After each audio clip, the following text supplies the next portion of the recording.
Fala galera, só ouro, então vamos dando continuidade aqui ao estudo do Poder Judiciário. Vamos dando continuidade aqui, agora eu tenho certeza que eu vou falar de um dos assuntos mais importantes a título de prova, que é o famoso Conselho Nacional de Justiça. Isso aqui não cai, isso aqui despenca. É muito provavelmente um dos pontos mais cobrados aí, né, dessa parte aqui do Poder Judiciário. Então nós precisamos tomar muito cuidado com as situações inerentes aqui ao CNJ. Então, sem maiores delongas, vem aqui comigo, por favor. Então nós vamos começar a falar aqui agora acerca do Conselho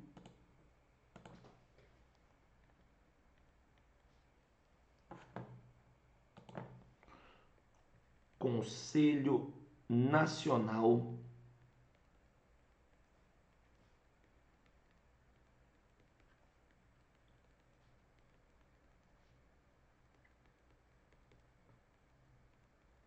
de Justiça, o famoso CNJ. Pessoal, para começar, o CNJ está previsto no artigo 103b da nossa Constituição. Então, o artigo 103b, ele vai falar ali sobre o Conselho Nacional de Justiça. E, na minha opinião, o primeiro ponto aqui que nós precisamos destacar, que eu considero muito importante, é a questão da função. Né? Qual é a finalidade, qual é a função do Conselho Nacional de Justiça? Então, coloquem aí, por favor, a função do CNJ.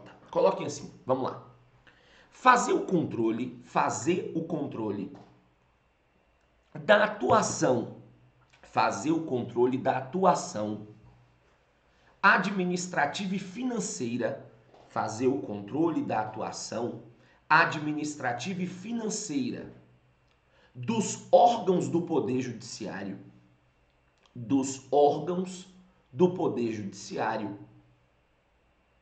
além de zelar pelo cumprimento, dos deveres funcionais,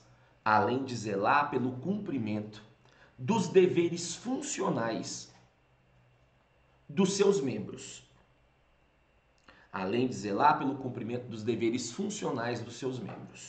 Beleza? Vejam bem, então perceba, além de zelar pelo cumprimento dos deveres funcionais dos seus membros, não estou falando de servidores. Nós sabemos que existe uma diferença de servidor do judiciário e membro do judiciário. Membro, eu estou falando de juiz, desembargador, ministro e por aí vai. Só que antes de explicar como que funciona o CNJ, para que o CNJ foi criado, algumas atribuições importantes dele, eu sempre gosto aqui nesse primeiro momento de colocar a parte estrutural do conselho. Como que o conselho ele acaba sendo composto, como que quem nomeia, quem preside, eu acho isso aqui muito importante, quer ver? Então vamos começar aqui. Vamos começar falando um pouquinho aqui, então, acerca da composição do CNJ. E o primeiro detalhe que eu quero que você entenda é que o CNJ ele possui 15 conselheiros. Beleza? Só qual o grande detalhe dessa história toda? A Constituição fala de onde saem esses 15 conselheiros. E a depender da situação, pessoal, ele cobra, né, esse detalhezinho aqui de onde sai, quem faz a indicação. Então você precisa tomar um certo cuidado, quer ver? Vamos deixar aqui bonitinho, esquematizado, justamente para você não ter problema, quer ver? Quem são, então, esses conselheiros? Vamos lá. Nós vamos ter aqui no CNJ, então, o presidente do STF. Nós vamos ter um desembargador do TJ e vamos ter um juiz de direito. Só que presta atenção aqui em alguns detalhes, quer ver? Eu vou colocar aqui na frente do presidente do STF que ele é membro nato. E já eu te explico o que é essa história de membro nato. Ah, professor, é brasileiro nato. Não, eu sei que ele é brasileiro nato, né? Mas aquele é membro nato, vai ser um outro detalhe que eu te explico. Agora, esse desembargador do TJ e esse juiz de direito, eles são indicados pelo STF. Aí, além do desembargador do TJ e do juiz de direito, nós vamos ter aqui um ministro do STJ, um juiz do TRF e um juiz federal. Vamos ter um ministro do TST, um juiz do TRT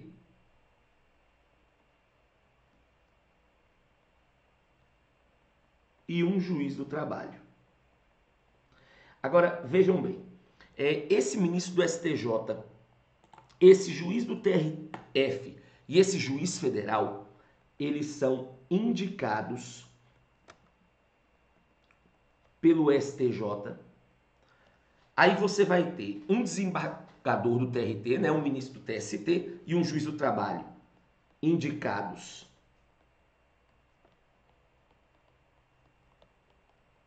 pelo TST. Então percebam que até aqui nós temos 9 conselheiros e todos eles são oriundos do Poder Judiciário. Só que não tem como você criar um conselho, um órgão, para fiscalizar o Judiciário e ter todos os membros do Judiciário.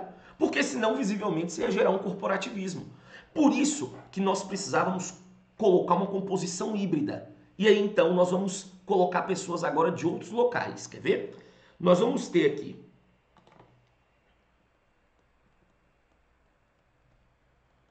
2 advogados. Nós vamos ter um membro do Ministério Público da União, um membro do Ministério Público do Estado. E nós vamos ter 2 cidadãos. Agora percebam, esses 2 advogados aqui, eles são indicados pelo Conselho Federal da OAB. Esse membro do MPU é indicado pelo PGR. Esse membro do MP do Estado é escolhido pelo PGR. Ei, vamos lá. Olha isso aqui. Não sei se vocês perceberam, mas eu falei que o membro do MPU é indicado pelo PGR e o do MP do Estado é escolhido pelo PGR.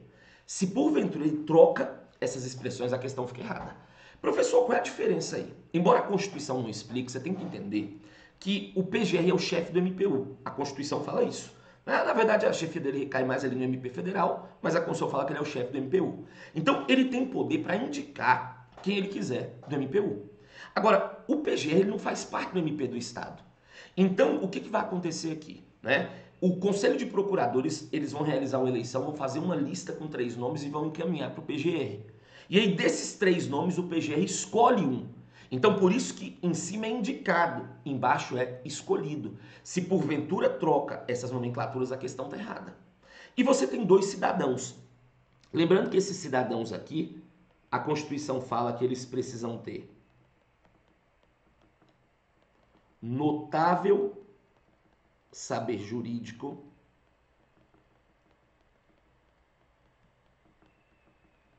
e reputação ilibada. E aí acaba um sendo indicado pela Câmara dos Deputados e outro pelo Senado Federal. Beleza? Então, nós temos aqui, né, Câmara dos Deputados e Senado. Nós temos aqui, então, os 15 conselheiros do CNJ com as suas respectivas indicações. Muito cuidado, porque essa composição ela vai cair em prova. Beleza? Já vi questão em 2023 ele falando assim, o CNJ é formado por 15 conselheiros, dentre eles temos um juiz, né, de direito indicado pelo STJ. Mentira. De fato, nós temos 15 conselheiros, tem um juiz de direito, só que ele não é indicado pelo STJ. Quem indica o juiz de direito é o STF. Tá vendo? Só que ainda nesse contexto estrutural aqui, vamos colocar mais alguns detalhes. Nomeação. Coloquem aí, por favor. Nomeação. Aí coloquem assim. É feita pelo presidente da República. É feita pelo presidente da República. Após aprovação, é feita pelo presidente da República após aprovação, por maioria absoluta do Senado. É feita pelo presidente da República após a aprovação por maioria absoluta do Senado. Vamos lá. Muito cuidado, e eu já expliquei essa história e vou ficar explicando ao longo aqui do nosso curso, não tenho problema quanto a isso, que você sempre parte da premissa que o examinador está falando da regra. Então eu chego para você e falo assim, gente, os conselheiros do CNJ devem ser sabatinados pelo Senado, certo? Isso é a regra. Agora, cuidado se porventura eu colocar todos. Aí fica errado, porque existe uma aqui que não passa. Quem, professor? O membro nato. Deixa eu te explicar. Eu pedi o presidente do STF no CNJ. Ei, o STF tem 2 presidentes? Não, ele só tem um. Beleza? Como é que eu vou sabatinar um cargo específico? Não tem como. Ah, professor, mas ele pede um do STJ. Sim, o STJ tem 33. Ele pede um do TST, o TST tem 27. Então, entenda, o membro nato ele não passa por sabatina. Então, ó, os conselheiros do CNJ devem ser sabatinados por maioria absoluta do Senado, certo? Todos errado, porque o membro nato não passa por sabatina. Então, coloca uma observaçãozinha aqui. O presidente do STF, por ser um membro nato,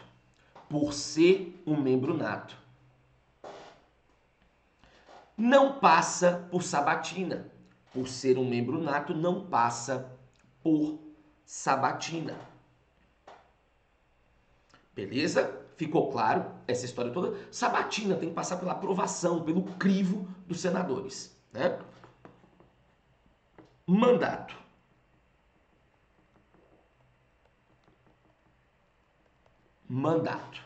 Aí coloquem assim.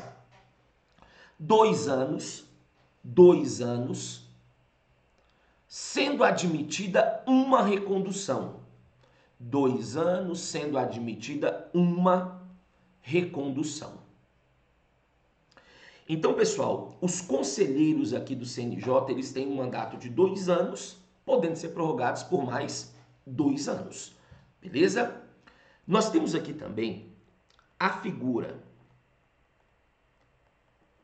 do presidente de um presidente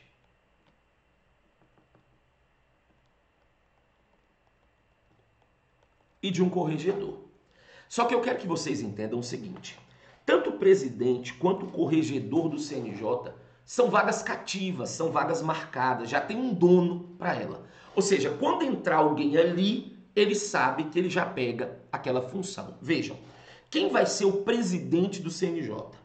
O presidente do CNJ é o presidente do Supremo Tribunal Federal. Então, o presidente do Supremo, quando ele entra no CNJ, ele sabe que ele torna-se ali o presidente do Conselho. Beleza? Então, o presidente do CNJ é o presidente do Supremo Tribunal Federal. E você também tem um corregedor, que vai ser o Corregedor Nacional de Justiça. Nós vamos falar sobre a Corregedoria Nacional de Justiça, né, que tem um papel muito importante, cheio de detalhes, né? Então, o corregedor aqui vai ser o ministro do STJ. Então, veja, eu falei para você, você pode observar aqui, que nós temos 3 conselheiros indicados pelo STJ. Agora, oriundo do STJ, vindo do STJ, só tem um. Então, quando esse ministro do STJ, ele vem para o CNJ, automaticamente ele pega a função de corregedor e torna-se, então, o Corregedor Nacional de Justiça. Dessa forma, nesse primeiro bloco, o que eu quis? Eu quis falar da estrutura, da composição do conselho, né? Expliquei quem são os conselheiros, quem indicam os conselheiros, expliquei toda essa parte estrutural.